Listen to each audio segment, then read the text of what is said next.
Hello students, previous class में हम लोगों ने क्या स्टडी किया था? इंट्रोडक्शन, इलेक्ट्रोस्टैटिक्स का इंट्रोडक्शन हमने देखा था। उसमें चार्ज, अबाउट द चार्ज हमने डिस्कशन किया था।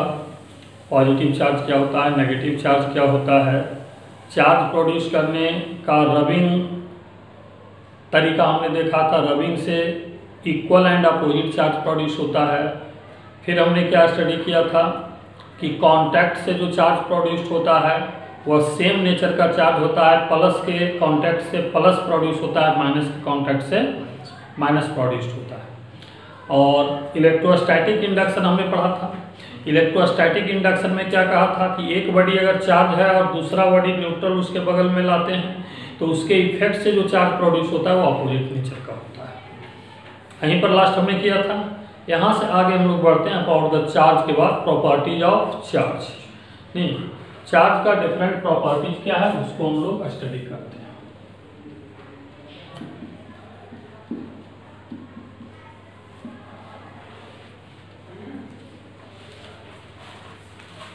प्रॉपर्टी ऑफ चार्ज में सबसे first point, charge can not exist without mass। Charge can not exist without mass. Sense क्या है? किसी भी पार्टिकल में अगर मास नहीं है तो उसमें चार्ज भी नहीं होगा। That is a massless particle must be chargeless. That is massless particle must be chargeless। एक मासलेस पार्टिकल है तो उसको चार्जलेस होना ही पड़ेगा, लेकिन कोई चार्जलेस है तो कोई जरूरी नहीं है कि मासलेस हो। अगर किसी बॉडी पर चार्ज नहीं है तो उसका मास जीरो होना जरूरी नहीं है।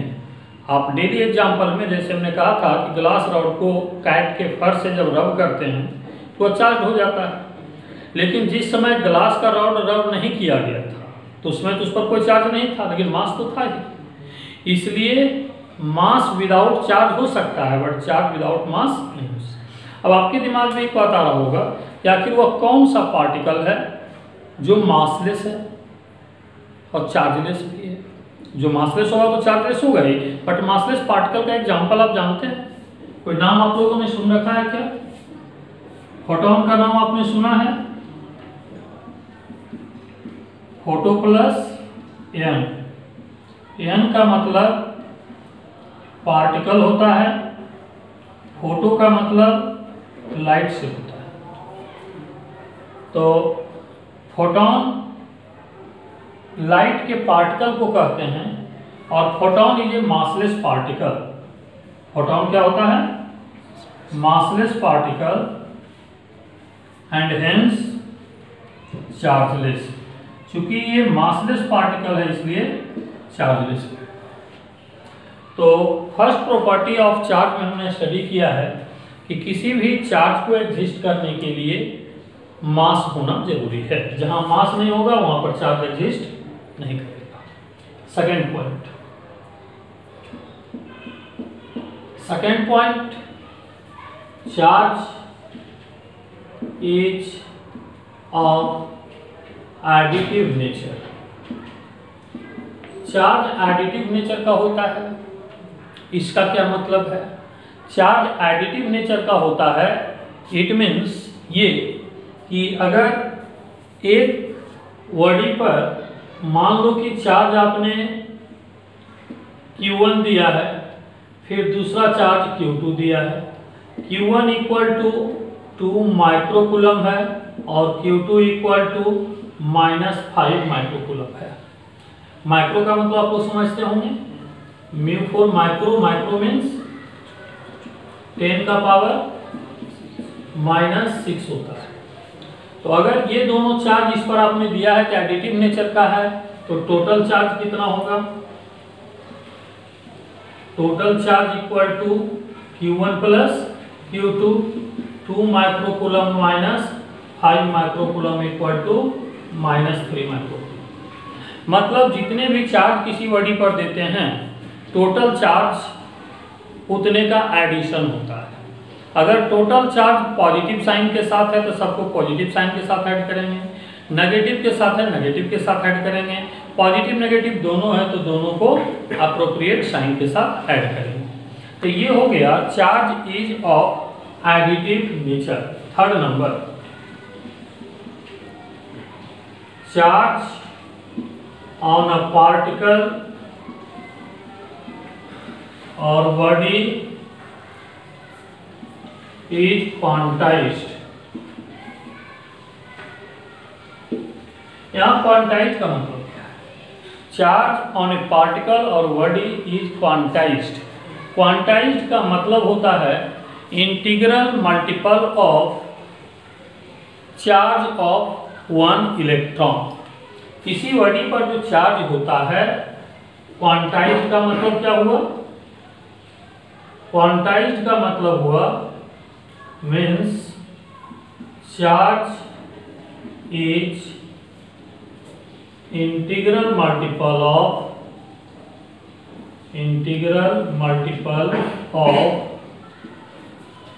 Charge of 1 electron. और 1 इलेक्ट्रॉन का चार्ज कितना होता है? Charge on 1 electron, charge on 1 electron कितना लिखते हैं, याद है आप लोग को? E इलेक्ट्रॉन पर charge 1.6 into 10 to the power -19 coulomb होता है विद नेगेटिव साइन। प्रोटॉन पर भी इतना ही चार्ज होता है, बट प्रोटॉन पर जो चार्ज होता है वह पॉजिटिव साइन के साथ होता है, plus 1.6 into 10 to the power -19। अब यहां से आप देखिए कि चार्ज ऑन अ पार्टिकल और body quantized that is integral multiple. तो इंटीग्रल मल्टीपल में आप क्या कंसीडर करेंगे कि अगर किसी बॉडी पर चार्ज है, let charge Q, then it must be equal to NE plus minus NE, जहां पर N क्या हो गया? इंटीग्रल नंबर हो गया और E चार्ज ऑफ इलेक्ट्रॉन हो गया। तो N अगर इंटीग्रल नंबर है तो 1 2 3 4 5 ऐसा कुछ भी हो सकता है, राइट।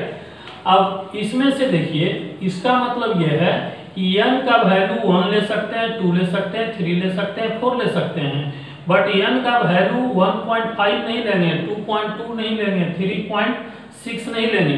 फ्रैक्शन में कोई नंबर नहीं होना चाहिए। मतलब किसी पार्टिकल पर चार्ज 2 इंटू 1 इलेक्ट्रॉन का चार्ज हो सकता है, लेकिन 2.5 इंटू 1 इलेक्ट्रॉन का चार्ज नहीं हो सकता है। यहां से आप देखिए कि n का वैल्यू आप लिखेंगे तो Q/E होगा। अब यहां पर अगर गिवन चार्ज है और इलेक्ट्रॉन के चार्ज से अगर डिवाइड कर लें, अगर ये इंटीग्रल नंबर आएगा तो समझ लो नेचर में वैसा चार्ज एग्जिस्ट करेगा, अदरवाइज एग्जिस्ट नहीं करेगा। अब आपसे मान लो कि एक क्वेश्चन पूछा गया, is the 1 coulomb charge possible in nature? क्या नेचर में 1 कूलम का चार्ज पॉसिबल होगा? तो हम क्या करेंगे कि चार्ज जो 1 कूलम दिया हुआ है, Q का वैल्यू 1 कूलम दिया हुआ है, उसको E से डिवाइड करेंगे। तो यहाँ पर करेंगे क्या कि Q का वैल्यू 1 कूलम है और इसको डिवाइड करेंगे 1.6 इंटू 10 टू द पावर -19। अब ये देखना है कि ये वैल्यू कैलकुलेशन के बाद इंटीग्रल मल्टीपल आता है या नहीं। अगर इंटीग्रल मल्टीपल आ गया तो पॉसिबल है और नहीं आया तो पॉसिबल नहीं। आप इसको जब डिवाइड करेंगे तो ये वैल्यू तो फ्रैक्शन में ही आएगा, 10/16 फ्रैक्शन में ही आएगा, लेकिन ये 10 का पावर +19 है। अब ये डेसिमल में कुछ भी वैल्यू आप ले लो, लाइक आप देख लो कितना हो जाएगा डिवाइड करके, इसको एक जीरो और इधर ले लो तो 100 डिवाइडेड बाई 4 इंटू 10 का पावर 18। अब ये वैल्यू कितना आ जाएगा 25 बाई 4 इंटू 10 का पावर 18। ठीक है, अब इसको आप कैलकुलेट करोगे तो 6.25 इंटू 10 टू द पावर 18, लेकिन इसके दो पावर से इधर मल्टीप्लाई कर लीजिए तो 625 इंटू 10 का पावर 16। ये इंटीग्रल नंबर है या नहीं है?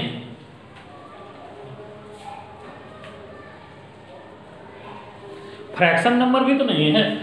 फ्रैक्शन तब होता ना जब यहाँ 10 का पावर नेगेटिव होता। ये 10 का पावर क्या है?